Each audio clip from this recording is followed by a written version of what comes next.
আমাক মানে বেলেগে ডিনাৰ খাবৰ কাৰণে মাতিছে, ডিনাৰ কৰিবৰ কাৰণে আজি ৰাতি। বাট ডিনাৰটো মানে একদম ডেষ্টিনেশ্যন ডিনাৰ হয় আৰু আমি ক'ৰবাত হোটেলত গৈ খাম, কিন্তু এতিয়ালৈকে ঠিক নহয় যে আমি কোনটো হোটেলত যাম, বিকজ আমাৰ ওলাই যোৱাৰ পিছত সদায় ডেষ্টিনেশ্যন চেঞ্জ হয়। আমি ভাবি আছিলোঁ যে ভটিয়াপাৰাত থকা এলপাইনলৈ যাম, বিকজ তাত আগতে এবাৰ খাইছোঁ।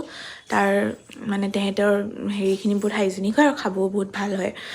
চ' য়েছ, এতিয়া চাওঁ ক'ত যাওঁ আৰু আপোনালোকক দেখাই থাকিম ক'ত যাম, কি কৰিম, আৰু মোৰ ফুল আউটফিটটো আপোনালোকক দেখাই আছোঁ ৰ'ব।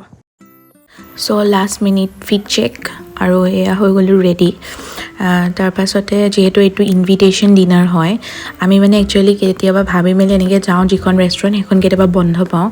চ' আজি নাজানো লাক কেনেকুৱা হয়, গৈ দিওঁ ব'লক দেৰি নকৰি, যিহেতু অলৰেডি বহুত দেৰি হৈ গৈছে আমাৰ।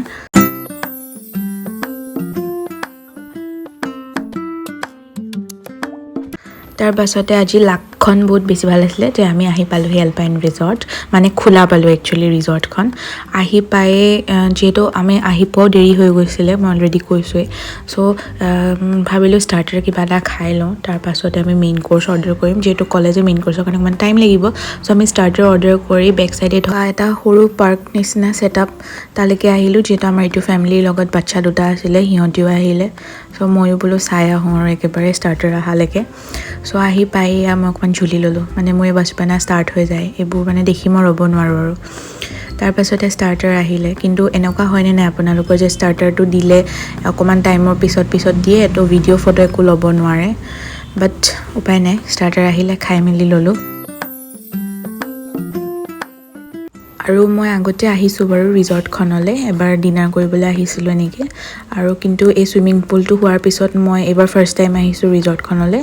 ইয়াৰে খানা লিটাৰেলি বহুত বেছি ভাল হয়, 10 on 10 খানা হয়। আপোনালোকে যাব পাৰে যদি যোৱা নাই, বা কোনোবা আহিব বিচাৰিলেও এইখন ৰিজৰ্টলৈ আহিব পাৰে। ভটিয়াপাৰত আছে এলপাইন ৰিজৰ্ট। তাৰপাছতে আমাৰ ডিনাৰ আহিলে, আৰু ডিনাৰত বহুতকেইটা আইটেম আছিলে, মই দেখাই নাথাকোঁ যিহেতু মোৰ বহুত বেছি ভোক লাগিছে আৰু মই দেৰি নকৰি খাই দিওঁ। অফিচৰ পৰা একো খোৱা নাছিলোঁ, একদম পেট খালী হৈ আছিলে।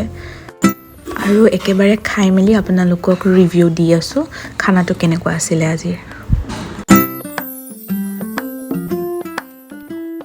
আৰু মই আগতেও কৈছোঁ যে ইয়াৰ খানা 10 on 10 হয়, আজিও খানা সিমানেই ভাল আছিলে আগৰ নিচিনা।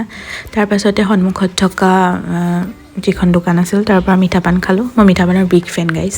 তাৰপাছতে কেতিয়াবা এনেকৈ ঘৰৰ মানুহৰ লগত ওলাই আহি ভাল লাগে। চ' আহিব আপোনালোকো টাইম স্পেণ্ড কৰিব। বাৰু আজিলৈ আহিছোঁ, বাই।